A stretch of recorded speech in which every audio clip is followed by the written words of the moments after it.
One of my dreams for a long, long time was to climb the Kilimanjaro. I decided to do it just because it's a dream, and there's a point in time I wanted the dream to become a reality. So I don't know if it's because I read about it, because we love Africa in our family. I wanted to do it for many, many years now. There was always a good reason why I couldn't.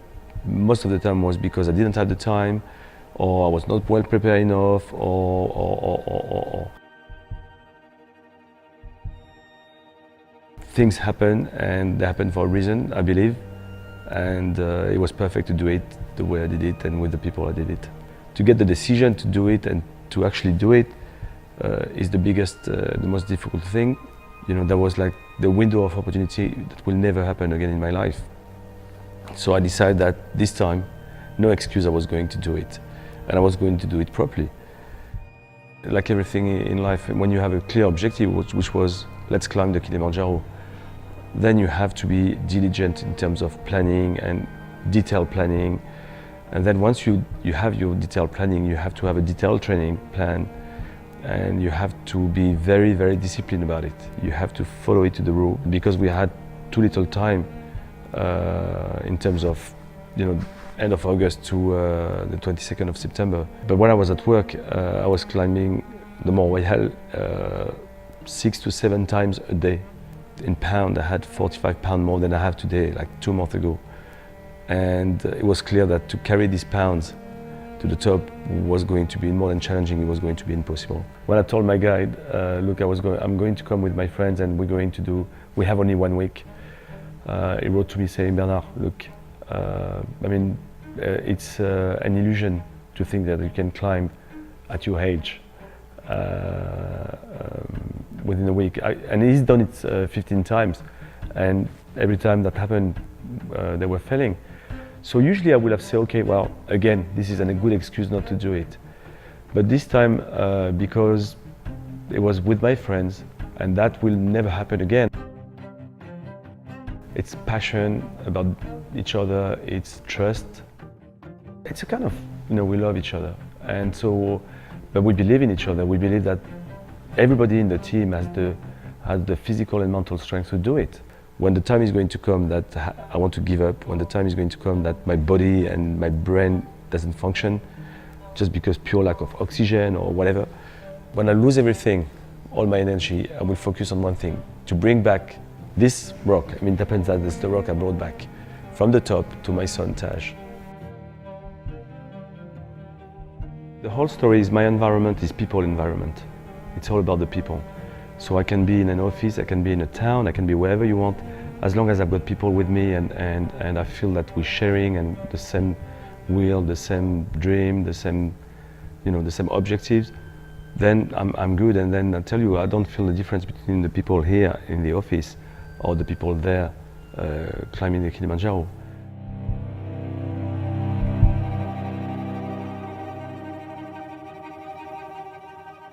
No, the altitude is by far the hardest thing. And the altitude on your friends, when you see them, you think, oh my God.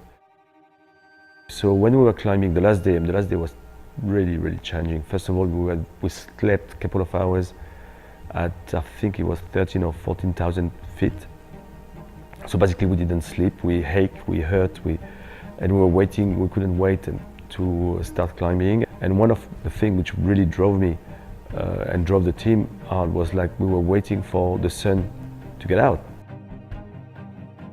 And we had doubt, I'm sure we all had doubt while we were climbing before in the dark. But when the sun is out and you reach the summit and you realize it's not the summit, you still have 200 meters, 600 feet to reach the summit, then it's really, really disturbing. It's really like, you know, you've done it. At the end of the day, you believe you've done it, and you want to give up, and your body wants to give up. And it had happened to us with our friend. I mean, he was like exhausted, and we were all exhausted, but he was exhausted, and he wanted to stop, basically. You know, like I thought, you know, what happened if I don't reach the summit? I never thought about what about if they don't achieve it. And when we reached this place, I mean, that hit me like, oh wow, And you know, it was a very simple answer, like, well, we reach it together or we don't. At this point in the trek, we either do it together or we don't. But this is very interesting about this trek, is like you do things for the others. You know, you start this trek for you, and then during the trek you do it for the others, not for you.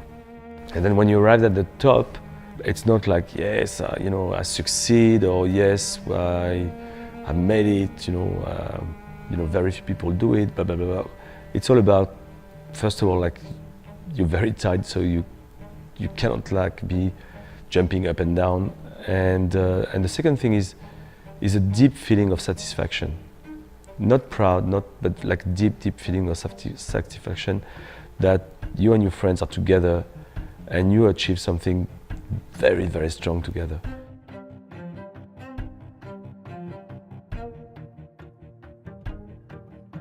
The reason why I want to share this experience, first of all, I discover some people which are incredible, like the porters. I mean, I speak a lot about my friends, but the guys who carry our tent and our luggage all the way to the last camp at 12,000 feet, I mean, these guys are incredible.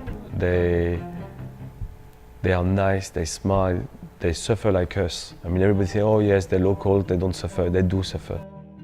It's like in any extreme situation, when you connect with somebody, you truly connect to somebody. It's about life in general. I really believe that, you know, in families and friends, you have to commit to your friends and family, to what you want to do. The same thing at work. If you don't commit to your team, and it's not being a boss, it's not being an employee, it's all being committing to each other. I really believe you can achieve things that nobody else will achieve. When you ask me what are the qualities you believe we need to have, first of all, you have to be optimistic.